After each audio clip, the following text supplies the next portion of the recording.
ನಮಸ್ಕಾರ ಫ್ರೆಂಡ್ಸ್. ಇವತ್ತು ಬಾಂಗ್ಡಾ ಫ್ರೈ ಮಾಡೋದು ಹೇಳ್ಕೊಡ್ತಾ ಇದ್ದೀನಿ. ನನಗೆ ತುಂಬ ಇನ್ಸ್ಟಾಗ್ರಾಮಲ್ಲಿ ಮೆಸೇಜ್ ಬಂದಿತ್ತು ಈ ರೆಸಿಪಿನ ವಿಡಿಯೋ ಮಾಡಿ ಹಾಕಿ ಅಂತ. ಅದಕ್ಕೆ ಇವತ್ತು ತೋರಿಸ್ತಾ ಇದ್ದೀನಿ. ನೋಡಿ, ಬಾಂಗ್ಡೆನ ತೊಗೊಂಡು ಬಂದಿದ್ದೀನಿ ನಾನು. ಚಿಕ್ಕದೇ ಇದೆ ಆದರೆ ತುಂಬ ಫ್ರೆಶ್ ಇದೆ. ಈ ಥರ ಕಟ್ ಮಾಡಿ ಇಟ್ಕೊಂಡಿದ್ದೀನಿ ಬಾಂಗ್ಡೆನ. ಹಾಗೆ ಒಳಗಡೆ ಮುಳ್ಳನ್ನ ತಕ್ಕೊಳ್ತಾ ಇದ್ದೀನಿ.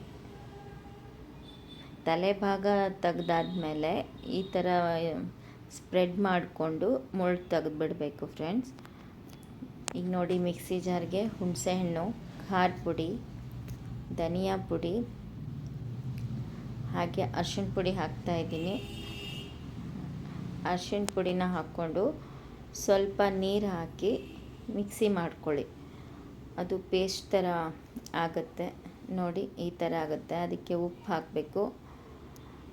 ಹಾಗೆ ಜಿಂಜರ್ ಗಾರ್ಲಿಕ್ ಪೇಸ್ಟ್ ಹಾಕ್ತಾಯಿದ್ದೀನಿ. ನೋಡಿ, ಈ ಥರ ಬಾಂಗ್ಡೆನ ನಾವು ಮುಳ್ಳು ತೆಗೆದು ಕ್ಲೀನ್ ಮಾಡಿ ಇಟ್ಕೊಂಡಿದ್ದೀನಿ.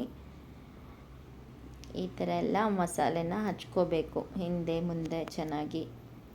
ಹಾಗೆ ಹುಣಸೆ ಹಣ್ಣಿನ ರಸನೂ ನೀವು ಹಾಕ್ಕೋಬೋದು. ಒಂದು ಸ್ವಲ್ಪ, ಫುಲ್ ಅದನ್ನೇ ಹಾಕಿದರೆ ಚೆನ್ನಾಗಿರಲ್ಲ. ಸ್ವಲ್ಪ ಹುಣಸೆ ಹಣ್ಣಿನ ರಸ ಹಾಕ್ಕೋಬೋದು. ನೋಡಿ, ಈ ಥರ ಹಚ್ಚಿ ಒಂದು 10 ನಿಮಿಷ ಇಟ್ಬಿಡಿ. 10 ನಿಮಿಷ ಆದಮೇಲೆ ಬಾಂಬೆ ರವೆ ತೊಗೊಂಡಿದ್ದೀನಿ ನಾನು ಫ್ರೈ ಮಾಡಲಿಕ್ಕೆ. ನೋಡಿ, ಈ 10 ನಿಮಿಷ ಆದಮೇಲೆ ಈ ಥರ ಬಾಂಬೆ ರವದಲ್ಲಿ 2 ಸೈಡು ಡಿಪ್ ಮಾಡಿಕೊಂಡು 1 ನಿಮಿಷ ಇಟ್ಬಿಡಬೇಕು ಒಂದು ಪ್ಲೇಟಲ್ಲಿ. ಡೈರೆಕ್ಟಾಗಿ ನೀವು ತವದ ಮೇಲೆ ಹಾಕಿಬಿಟ್ರೆ ರವೆ ಮಸಾಲೆ ಎಲ್ಲ ಉದುರೋಗುತ್ತೆ ನಾವು ಫ್ರೈ ಮಾಡ್ತಾ ಇದ್ದ ಹಾಗೇ. ಅದಕ್ಕೆ ಒಂದು 2 ನಿಮಿಷ ರವೆ ಹಚ್ಚಿ ಇಟ್ಟು ಆಮೇಲೆ ಫ್ರೈ ಮಾಡಬೇಕು. ನೋಡಿ, ತವ ಚೆನ್ನಾಗಿ ಬಿಸಿ ಆಗಬೇಕು. ಹಾಕಿದ್ದೀನಿ ನಾನು. ನೋಡಿ ಫ್ರೆಂಡ್ಸ್, ಒಂದು ಸೈಡ್ ಫ್ರೈ ಆಗಿದೆ. ಸ್ವಲ್ಪ ಎಣ್ಣೆನ ಜಾಸ್ತಿನೇ ಹಾಕ್ಕೊಂಡು ಫ್ರೈ ಮಾಡ್ಕೊಳ್ಳಿ, ಚೆನ್ನಾಗಿರುತ್ತೆ.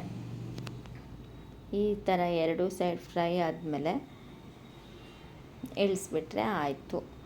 ನೋಡಿ, 2 ಸೈಡು ಫ್ರೈ ಆಗಿದೆ. ಇವಾಗ ತುಂಬ ಚೆನ್ನಾಗಾಗುತ್ತೆ. ಮನೆಯಲ್ಲಿ ಬಾಂಗ್ಡೆ ತಂದು ಫ್ರೈ ಮಾಡಿ ನೋಡಿ, ಇಷ್ಟ ಆಗುತ್ತೆ ಎಲ್ರಿಗೂ. ಇಷ್ಟ ಆದರೆ ನನ್ನ ಚಾನಲ್ನ ಸಬ್ಸ್ಕ್ರೈಬ್ ಮಾಡಿ, ಲೈಕ್ ಮಾಡಿ, ಶೇರ್ ಮಾಡಿ. ಇವಾಗ ಹಬ್ಬಗಳಂತೂ ಎಲ್ಲ ಮುಗೀತು.